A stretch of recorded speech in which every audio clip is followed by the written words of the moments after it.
Xem dính hay chưa? Rồi dính rồi các bạn ơi. Siêu to khổng lồ nhé các bạn nhá. Vừa dính luôn nha các bạn nhá. Còn hello, xin chào tất cả mọi người đã đến với phim này nhá.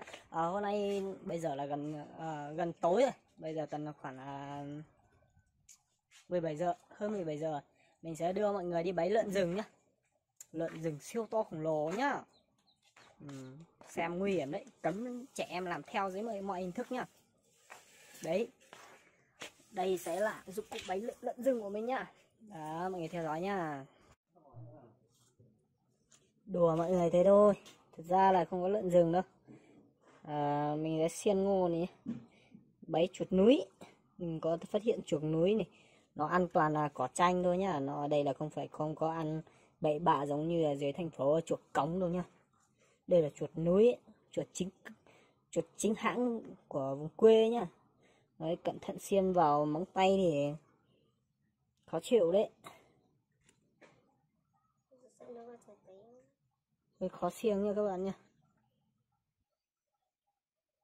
Rồi nha mọi người nhá, rất ok rồi, mình vừa xiên xong nhá. Xiên xong rồi, rất là ok. Bây giờ mọi người hãy theo chân mình để đi bẫy nhá. Thế nên là chuột ăn cỏ chanh nơi mình vừa phát hiện rất là hiếm những loại chuột núi này, siêu to khổng lồ luôn nha. Đây nha mọi người nhá. Đây là cái ruộng sa nhân này, vừa trồng ngô xong nhá. Mình đi thăm ngô thì có phát hiện nhá. Đây nha, nó cắn này, cả vùng cỏ chanh này nó chết hết luôn nhưng bây giờ dùng bật lửa đốt đã đốt được. Đây này, những đống đất mà nó đào này. Chuột núi trên cõng nhé mọi người nhé. Mọi người xem phân của nó này. Đó, phân của nó cực kỳ to luôn nhá. Đấy, nó chủ yếu là ăn phải run lắc một chút mà không cả. Nó chủ yếu ăn cái này đấy nhá, ăn rễ cây cỏ chanh rồi. Nó chứ nó không ăn tạp, nó không ăn bẩn như mấy cái chuột cống ở vùng đồng bằng nhá. Đây, phân của nó này. Rồi, trong này này, đào mấy cái hang liền nha mọi người nhá. Những người xem nhá. Đây, cái hang cực kỳ to luôn nhá. Đống đất này, phân này. Con này vô tình mình vừa phát hiện ở đây, mới mẻ luôn nhá. Mọi người xem thấy không? Mọi người xem, mọi người thấy cái nanh của nó, không phải cái nanh mà là dấu chân đấy, dấu chân của nó này. Con này siêu to luôn nhá mọi người nhé. Mình sẽ vuốt cho mọi người xem, không phải suy nghĩ luôn cho mình xem cái hang của nó rất là siêu to. Mai mình sẽ có một bữa siêu hấp dẫn này. Đây, mình sẽ tìm chỗ nào mà là nó ở mới nhất thì mà mình đặt cái bẫy của mình vào nhá. Đây rồi, mọi người thấy không? Còn hơn cả lợn đấy. Chỗ đống cỏ chanh này này, không biết nó đã ở bao nhiêu ngày đây rồi. Mọi người xem này, toàn đống đất với đất ở dưới này, này. Hàng đống đất như này luôn các bạn. Con này ở đây sống ở đây hơi lâu rồi các bạn. Đống liền.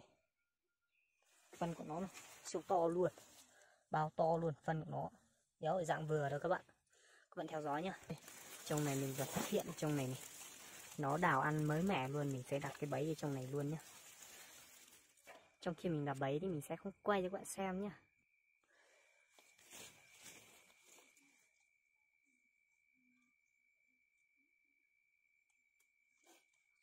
Chú ý an toàn khi mà mình đập bẫy nha các bạn nhá.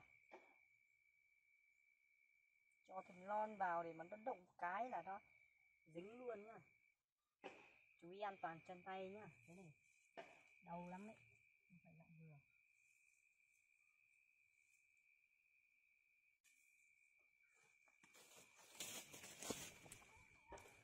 Ok, mình đã đập bẫy xong nhá. Bây giờ mình đã đập bẫy xong trong này nhá. Đó, bây giờ mình che lại, mình buộc sẵn ở trong này. Mai mình sẽ ra kiểm tra nhé các bạn nhé. Các bạn chờ tin vui của mình.